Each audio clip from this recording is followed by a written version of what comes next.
প্রত্যন্ত গ্রাম পাঁচচর।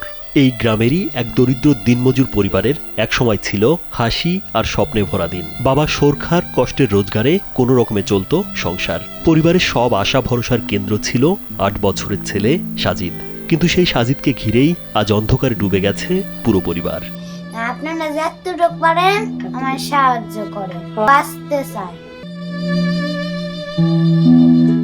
অল্প বয়সেই সাজিদের শরীরে বাসা বেঁধেছে মরণব্যাধি ক্যান্সার।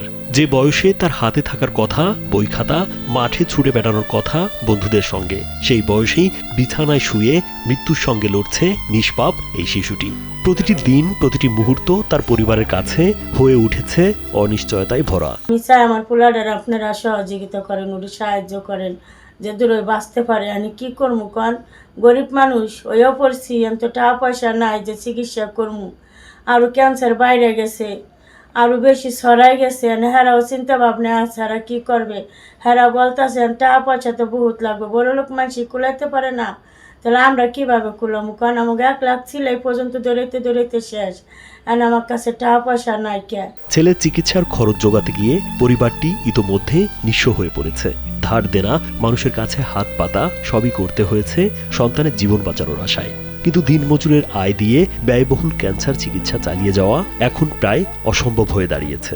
ক্যান্সার হাসপাতালে গেছি, এখান থেকে বলছে আমার কেমো দিব, তারপর 3টা দিয়েছে, কাম হয় না। আর 2 পার্সেন্ট বাইরে গেছে, সরাই গেছে।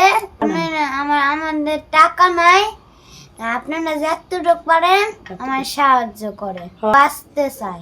সাজিদের বাড়ি মাদারীপুরের শিবচর উপজেলার পাঁচচর গ্রামে। এখন অসহায় বাবা মায়ের চোখে শুধু ভয়, এই বুঝি সব শেষ হয়ে গেল। তবুও শেষ আশাটুকু আঁকড়ে ধরে লড়াই চালিয়ে যাচ্ছেন তারা। সন্তানের মুখে আবার হাসি ফেরানোর আশায় প্রতিটি নতুন দিন শুরু করছেন বুক ভরা কষ্ট আর নীরব কান্না নিয়ে। ক্যান্সার হয়েছে, সে সাজিকের সাথে আমরা খেলাধুলা করি, আপনারা সবাই সাহায্য করবেন সাজিকরে।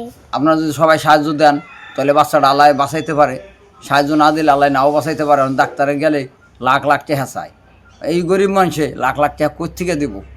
সবাই আমরা যা পারছি সাহায্য দিছি, মানে আপনারা সবাই সাহায্য করবেন। মানবিকতার হাত বাড়ালে হয়তো আবারও নতুন করে বাঁচার সুযোগ পেতে পারে ছোট্ট সাজিদ। তাই সমাজের বিত্তবানদের এগিয়ে আসার আহ্বান সাজিদের বাবা মার। রাজীব বিশ্বাস, কালবেলা।